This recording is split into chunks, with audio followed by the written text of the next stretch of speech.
Been on the Dean's List all 4 years at college, is graduating magna cum laude in Human Physiology with a minor in biochemistry. Katherine Holste has been on the Dean's List all 4 years of college as well, and is graduating magna cum laude with department honors in Human Physiology and a double major with psychology.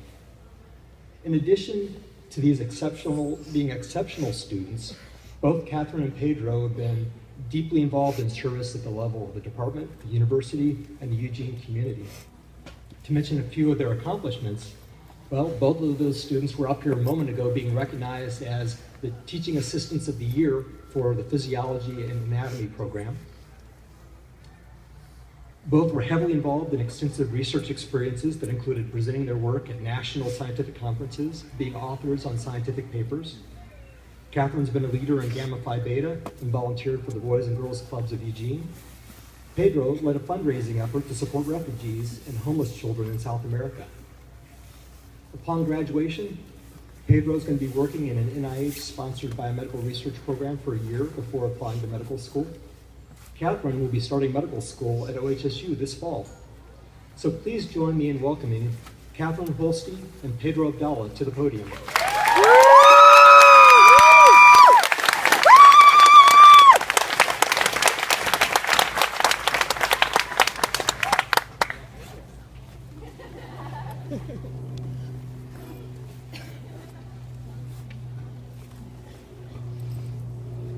Good afternoon.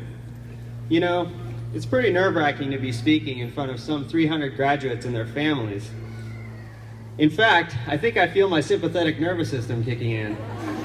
I must say, you know, some areas of my prefrontal cortex are definitely contributing to a psychogenic activation of medulla oblongata. All that epinephrine and norepinephrine is coursing through my veins, binding to adrenergic receptors and causing vasoconstriction in my arteries and increasing contractility in my cardiac myocytes. Yeah, my adrenergic and cholinergic neurons are just running wild in the cardiorespiratory control centers of the brainstem.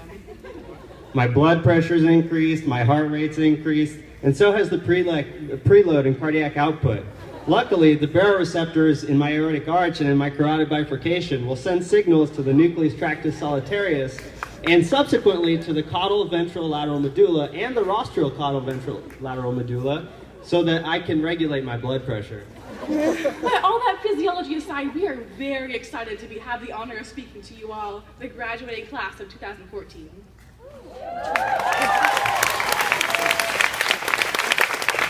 So how do you know if you know what you should know?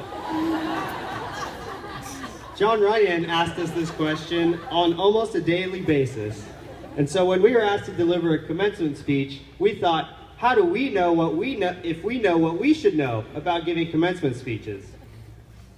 It's an amazing honor to speak in front of our department after all, and we wanted to do it justice.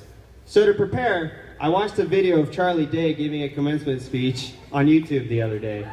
It was pretty hilarious, but unfortunately for you, Katherine and I don't have a hit show on television where we put mittens on kittens and do other funny stuff.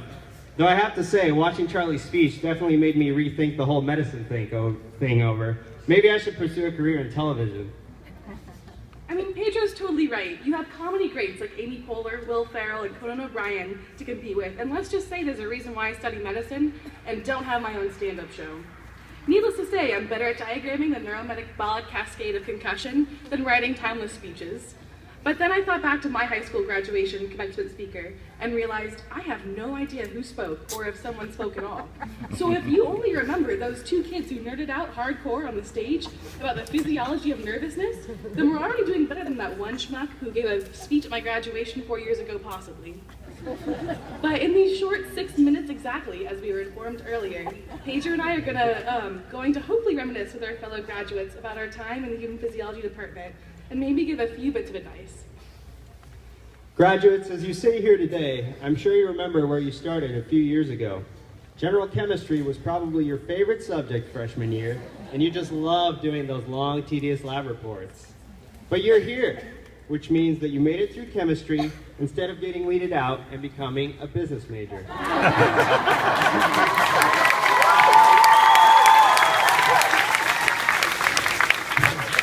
You also made it through physics lab, electromagnetics, circuits, You made it through Bio 212, and even though you dreaded learning about plants, you have to admit that Mark Carrier really taught you how to analyze things from a graphical perspective. In your junior year, you finally got to the fun stuff. You spent most of your time doing external brain assignments for John and Sierra's class, and in the cadaver lab studying for lab exams. But it was okay because you loved learning about anatomy and physiology. Sometimes you didn't even take notes during their lectures, but just listened in amazement. In John's lecture, you probably wondered, how does John have so much facial hair? What's his secret? In Sierra's class, you were probably thinking, does Sierra really love everyone that much? I mean, I know people are mostly made of water or whatever, but I think Sierra's mostly made of joy and empathy. Be honest, she's probably the nicest person you've ever met. Dr. Hallowell is a man of few words, but when he does strike up a conversation, he's sharp and to the point. What most people don't notice is he likes to sneak in a couple of witty jokes every now and then, but if you catch them, they're priceless. One of the greatest aspects of being a human physiology student is the fact that our department is a family. Not in the we all know each other's name and take the same class as family, because that's not really a family, but in the we spent countless hours in the science library, touched dead people together, and had conversations about urine concentrations kind of family. And that's the kind of family I'm very proud to be a part of. I think we all can consider John to be our ever joyful, always charming and wise dad, and Sierra our very kind, loving, and knowledgeable mom who both guide us through our formative years. Dr. Hallowell is the nice uncle telling you to exercise more, and Dr. Lovering is the one telling you to just breathe. If we were all at Thanksgiving dinner together, I could definitely see Dr. Christie and Corey Minor arguing over which organ is more important, the brain or the heart, and that's a no-brainer. The moral of the story is that the faculty in this department not only genuinely care about their students, but are passionate about the material they are teaching. And this kind of positivity rubs off onto the student body, so that whenever you enter a human phys classroom, you can feel an electricity. The electricity of so many brains working together to solve a problem because they want to, not for the sole purpose of a grade.